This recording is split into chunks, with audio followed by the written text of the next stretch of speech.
दोस्तों, आध्यात्मिक कहानियों के अपने गहरे अर्थ होते हैं जिनसे हमें जीवन में बहुत सटीक मार्गदर्शन मिलता है।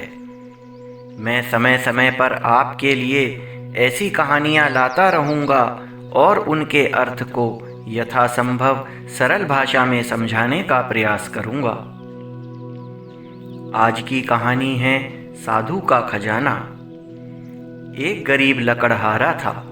वह जंगल से लकड़ियां काटकर उन्हें बाजार में बेचकर अपना एवं अपने परिवार का पेट पालता था। किंतु वह सदा परेशान रहता था, क्योंकि कभी लकड़ियों के सही दाम मिल जाते थे तो कभी बहुत कम और कभी लकड़ी नहीं भी बिकती थी। इसलिए कभी कभी लकड़हारे के परिवार को भूखा भी सोना पड़ता था।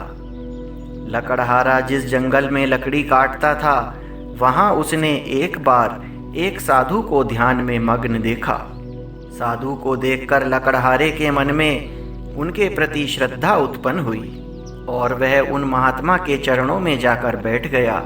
साधु बाबा अपने ध्यान में मग्न थे, अतः लकड़हारा चुपचाप बैठा रहा। कुछ समय बाद साधु बाबा ने आंखें खोली तो वहाँ लकड़हारे को बैठा देखा। लकड़हारे ने साधु बाबा को प्रणाम किया और उनसे प्रार्थना की कि वह उसकी परेशानियों से बाहर निकलने में उसकी सहायता करें। साधु बाबा ने हाथ उठाया और कहा, अंदर गहरे में जाओ, और वापस समाधि में लीन हो गए।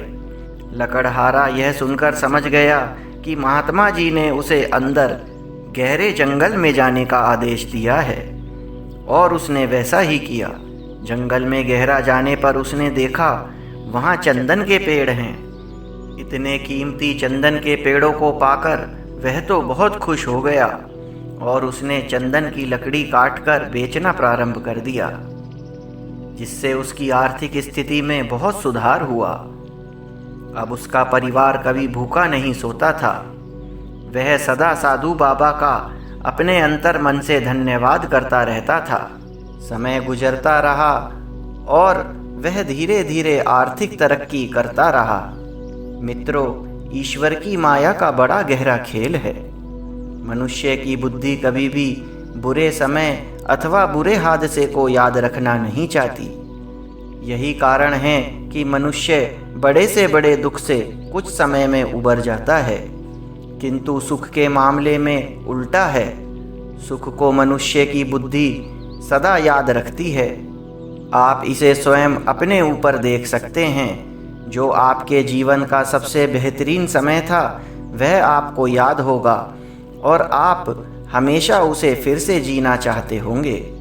मन की एक और आदत होती है, वह जो चाहता है यदि उसे मिल भी जाए तो वह उससे बहुत जल्दी उब जाता है। जैसे हमें कोई गाड़ी चाहिए, हम उसके लिए बहुत मेहनत करेंगे, साथ ही साथ भगवान से भी निरंतर प्रार्थना करते रहेंगे कि हे ईश्वर, हमारी सहायता करो, और यदि भाग्य से हमें वह गाड़ी मिल जाए तो हम बहुत खुश होंगे। फिर समय के साथ वह खुशी फीकी होने लगेगी, जैसे समय के साथ मौसम बदलने पर बर्फ़ पिघलने लगती है। और जल्द ही समय आ जाएगा जब मन एक नई दूसरी गाड़ी के लिए जिद करेगा और हम मन के कहे अनुसार फिर कसरत शुरू कर देंगे, और फिर वही परिश्रम और वही प्रार्थनाएं। और यदि कोई हमें समझाए तो हम कहेंगे, भाई यही तो जीवन है। दोस्तों, यही लकड़हारे के साथ हुआ। अब वह और तरक्की करना चाहता है। उसका परिवार बड़ा हो गया है, कुछ नई योजनाएं हैं। उसकी नज़रें साधु बाबा को ढूंढती रहती हैं, और एक दिन भाग्य से उसे साधु बाबा दिख गए। वह जाकर उनके चरणों में बैठ गया। कुछ समय बाद साधु बाबा ने आंखें खोली। उसने सबसे पहले साधु बाबा के चरणों में प्रणाम करके उनके द्वारा दी गई कृपा का धन्यवाद किया, और फिर आगे और सहायता के लिए प्रार्थना की। साधु बाबा ने हाथ उठाया और कहा, और गहरे में जाओ, और फिर पहले के समान समाधि में लीन हो गए। लकड़हारा समझ गया जंगल में और अंदर जाना होगा, और वह एक बार फिर साधु बाबा को प्रणाम कर बिना समय गंवाए जंगल में और गहरा चलता गया। काफ़ी अंदर जाने पर उसने देखा वहाँ चारों ओर चांदी बिखरी हुई है। वह तो देखता ही रह गया और जल्दी जल्दी चांदी समेटने लगा। अब तो उसने लकड़ी काटना छोड़ दिया और चांदी का बड़ा व्यापारी बन गया। धीरे धीरे उसने बहुत तरक्की कर ली और समाज के अमीरों में उसकी गिनती होने लगी। बच्चे बड़े बड़े स्कूलों में पढ़ने लगे। आलीशान मकान, गाड़ी सब हो गया। फिर एक दिन उसे लगा मुझे साधु बाबा का धन्यवाद करना चाहिए, और वह फिर जंगल में जाकर उन्हें ढूंढने लगा। एक दिन उसी पेड़ के नीचे जहाँ वह उनसे हमेशा मिलता था, साधु बाबा दिखे और हमेशा की तरह वह उनके चरणों में बैठकर उनके आंखें खोलने का इंतज़ार करने लगा। साधु बाबा ने आंखें खोली और हाथ उठाकर फिर वही कहा, और गहरे में जाओ। वह लकड़हारा, जो अब चांदी का बड़ा व्यापारी हो चुका था, साधु बाबा के कहने से जंगल में और गहराई में चला गया। तो देखता है वहाँ चारों ओर सोना बिखरा हुआ है। वह तो खुशी से नाचने लगा और जोर जोर से साधु बाबा के जयकारे लगाने लगा। उसने सारा सोना समेट लिया और नए नए सपने देखता घर की ओर चल दिया। अब तो वह बहुत बड़ा सेठ बन गया, धन कुबेर हो गया। समय गुजरता रहा और वह अपने जीवन में तरक्की से नई तरक्की की सीढ़ियां चढ़ता रहा। किंतु अब वह बूढ़ा हो रहा था। सभी बच्चे अपने अपने परिवार बनाकर सेटल हो चुके थे। वह भी अब सारा व्यापार बच्चों को देकर घर में रिटायरमेंट की लाइफ जी रहा था। कुछ समय बगीचे की देखभाल में गुजारता, तो कुछ समय पत्नी से बातें करता, कभी सैर के लिए निकलता। ऐसे ही वह समय बिताने का प्रयास करता। अब उसके पास सब कुछ था, फिर भी उसके मन में पूर्ण शांति नहीं थी। उसे लगा रहता था कुछ ऐसा है जो उससे छूट गया है।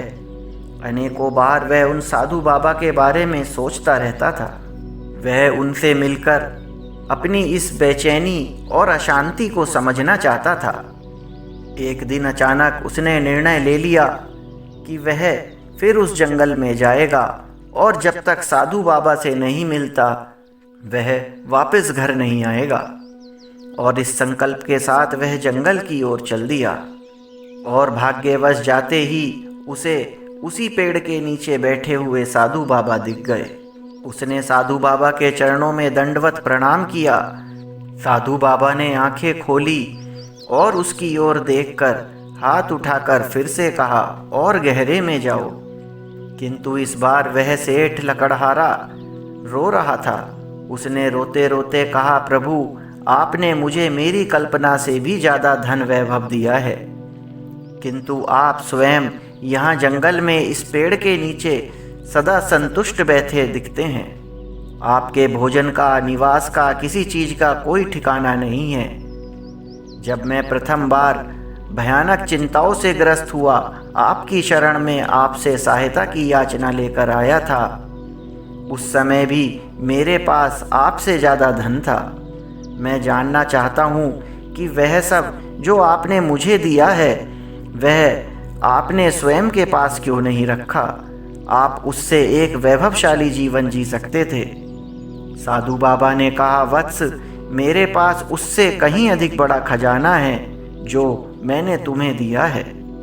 लकड़हारा रोते हुए बोला, मैं जानता हूँ भगवान, और मैं इसी याचना से आपके पास आया हूँ कि आप मुझे शिष्य रूप में स्वीकार करें और मुझे भी उस खजाने को प्राप्त करने का ज्ञान प्रदान करें।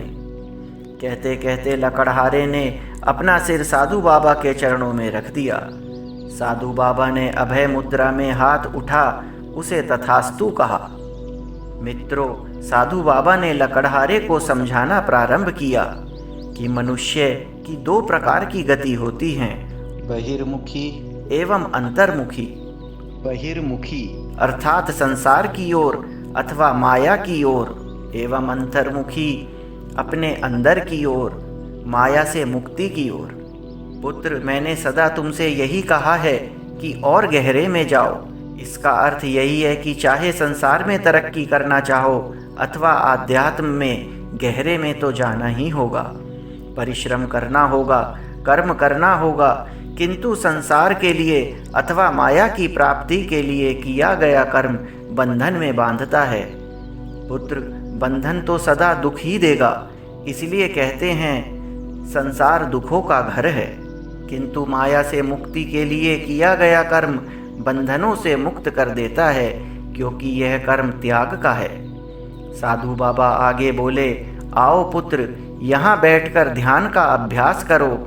इस मार्ग पर सिद्ध होने से तुम्हें परम शांति का अनुभव होगा। यह परम शांति ही वह खजाना है जिसे संपूर्ण संसार प्राप्त करना तो चाहता है, परंतु वह जानता नहीं। तुम सुखासन में बैठकर आंखें बंद कर लो और अपनी सांसों पर ध्यान लगाओ कि ये कहाँ से शुरू होती हैं और कहाँ समाप्त होती हैं। निरंतर सांसों को देखते रहो। मन में विचार चारों ओर से तुम्हें घेरने का प्रयास करेंगे, उन्हें आने दो। तुम्हें ना उनमें उलझना है ना लड़ना है, बस साक्षी भाव से देखते रहना है। सांसों पर ध्यान दो। ये विचार धीरे धीरे समाप्त हो जाएंगे, जैसे आकाश से सारे बादल समाप्त हो गए हों और फिर नीला स्वच्छ आकाश रह जाता है। इससे तुम्हें परम ज्ञान की प्राप्ति होगी। तुम्हारे समस्त बंधन समाप्त हो जाएंगे। पुत्र, संसार से प्राप्त सुख स्थायी नहीं होते। एक से मन भरता है तो दूसरे सुख की इच्छा उत्पन्न होती है। दूसरे सुख से मन भरता है तो तीसरे की इच्छा उत्पन्न होती है। जन्मों जन्मों से ऐसा ही हो रहा है। मनुष्य मरता है परंतु इच्छाएं कभी नहीं मरती। माया मरी न मन मरा, मर मर गए शरीर। आशा तृष्णा ना मरी, कह गए दास कबीर। पुत्र, तुम ध्यान के मार्ग पर चलो, इसका निरंतर अभ्यास करो। समय समय पर मैं तुम्हारा मार्गदर्शन करता रहूँगा। मित्रों, आज लकड़हारा परम प्रसन्न था, क्योंकि आज उसे वास्तव में वह सब मिल गया था जिसे वह पूरा जीवन संघर्ष कर ढूंढ रहा था। उम्मीद है यह कथा आपको पसंद आई होगी। आपके कोई भी प्रश्न एवं विचार आप मुझे कमेंट बॉक्स में बता सकते हैं। धन्यवाद।